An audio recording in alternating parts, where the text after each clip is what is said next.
As a young guy who's experiencing all this for the first time, what lessons have you taken from a year and maybe hasn't gone the way you all hoped for so far? Yeah, I think you learn a lot of experience. Getting in these bigger games, I've learned a lot. Obviously, watching the older guys also, but just getting in these games, being actually in the game, in the environment, going against those SEC top players. I think I've learned a lot so far.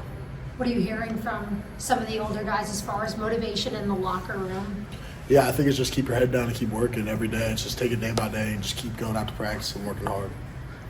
We've obviously seen you play quite a bit, but a bunch of your other classmates got extended reps in the bye week. What should we expect from you? Yes, sir. I think we have a really, really strong class with my class coming in. I think we have a lot of guys, obviously Harley playing early, a lot of all offensive players and defensive that are playing early everywhere. And I think as we continue to grow and learn and practice, I think we become a really strong class.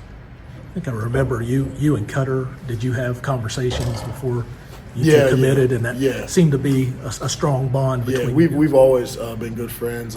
He in recruitment, he started hitting me up, so that's when we became friends. And before I was even committed here, he recruited me basically and came on the visit with me and everything. We hung out a lot, and we've hung out ever since and been really good friends since. So a lot of chemistry there for sure.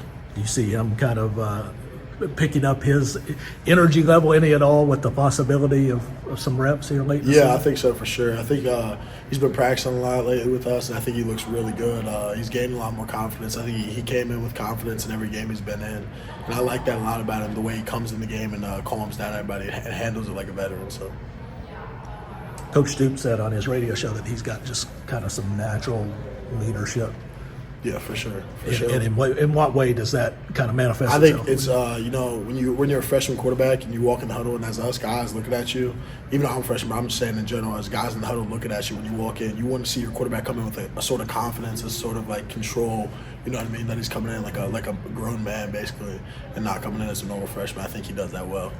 Yesterday, Coach Stoops kind of said, you guys get to choose how this year finishes. If you win out, you can go to a bowl game, but it's going to take those three. Is that the message that he's delivered to you guys? For sure. How daunting is that? For sure. I think it's just, once again, taking it day by day, everyday practice, going to work, bringing energy no matter what the circumstance is, and just every single day coming out to work to practice and getting better every week. What are some of the things you think that you've done personally this year to kind of earn the trust from some of the older guys here? I think it's just coming in there and doing everything right, doing everything you're supposed to, and then making plays when it comes to you.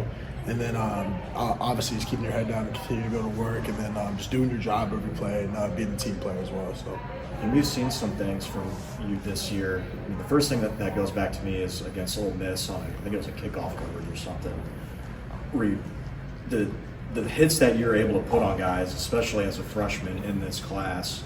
Have you had this is my SEC welcome to college football moment this year? Has it been any different than how you just dominated guys when you were in high school? Obviously, it's a little different blocking. I think blocking-wise, the biggest difference is the ends are a little longer and a little quicker. But I think I've learned a lot. And going back to the Ole Miss game, obviously, I think that was my big welcome in, and I felt really that gave me a lot of confidence. I think I've had confidence coming in, but I think like going against Georgia, the ends, D tackles, linebackers, and then all those guys I've started to play a lot against. I think that's also earned me a lot of experience and got me a lot better.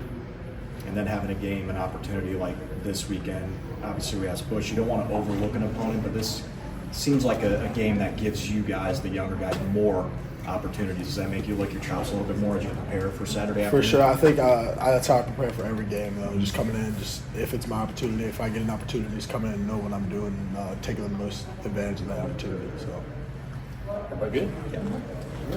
Thank you. Dane is an older guy on this team who's been around. What does that bowl streak mean to you and the importance of keeping that alive? Oh yeah, it definitely means something. That's just that's just more time to develop your game, and it's just more like you get to spend more time with your teammates. Like, why wouldn't you want that? And it definitely does mean something to me because for as long as I've been around, the past years, me being in high school, me being here, just seeing Kentucky go to a bowl game, that's just something it just happens. Everybody just knows Kentucky can go to a bowl game, so we got to step some things up and make it happen.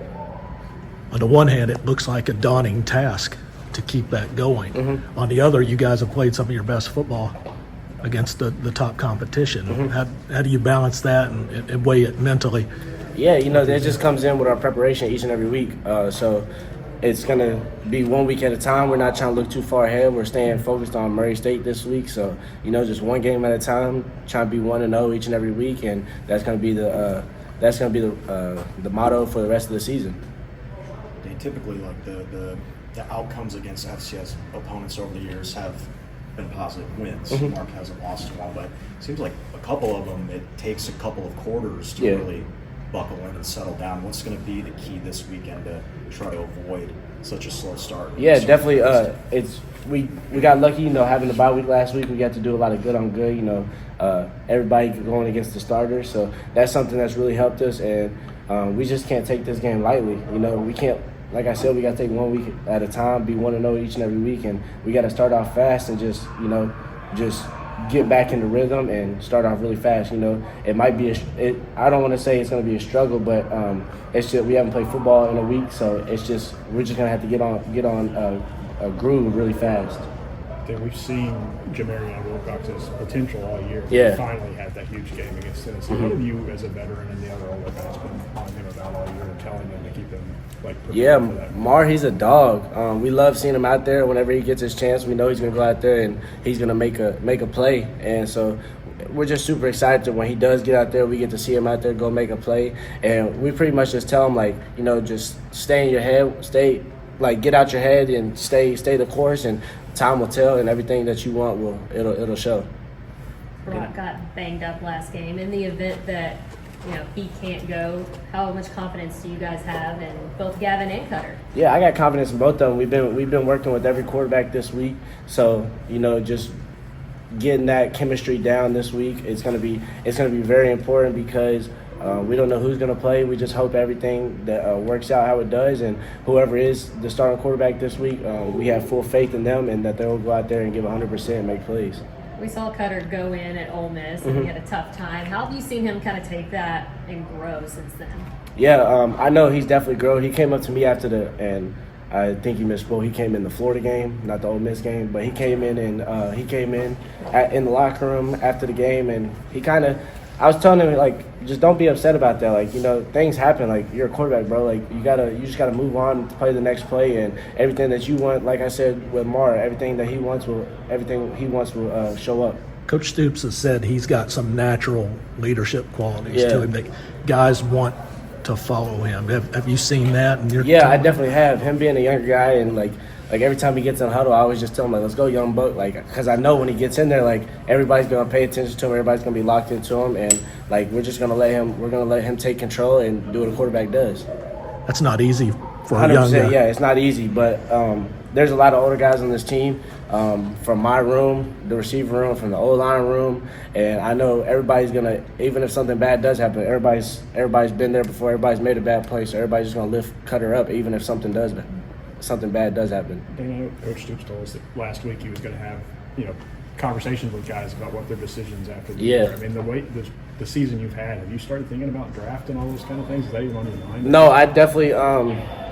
Coach Stoops has mentioned something to me, but I've told him I'm where my feet are right now. I'm worried about Kentucky football, being where my feet at. I told him I'm where my feet are, and I'm worried about playing Murray State this week. So that's all I've been worried about. Dane, as one of the veteran leadership guys now, deep into a year, what's it like when you're going through different reps with different quarterbacks just based on their styles? Yeah. And then, two, based off of that, what's it like receiving a ball from Cutter? Really, the main thing is, if something, doesn't happen how we want it, we just take things slow. If we miss on a route, sorry, take a deep breath, run it again. Everything will play out how we want it to. So if we don't connect, all right, calm down, both of us. Let's run it back. Let's do what we need to do, and take. What I would say take pride in this rep. Forget about the last one. Let's focus on this play right here. Everybody good? One more on Cutter, if you don't mind. His rep coming out of high school was just this through this effortless deep ball. Didn't even look like he was putting a lot into it. Yeah. Has that been consistent with what you've seen in practice? Yeah, definitely. Especially yesterday. Yesterday was more like a walk through, kind of up tempo day, not too fast, not too slow, but you could tell when we were just jogging around, you could tell he wanted to let that thing go, and we'd just be like, man, calm down, it's all right, so it's Monday, everything was we got a few work days that we can connect on those. But you can tell that he wants to let that thing go, and he throws the ball effortlessly, and he'll lay that thing out there for you. Thanks, folks. Thank you. Appreciate Thank you. you. Yep.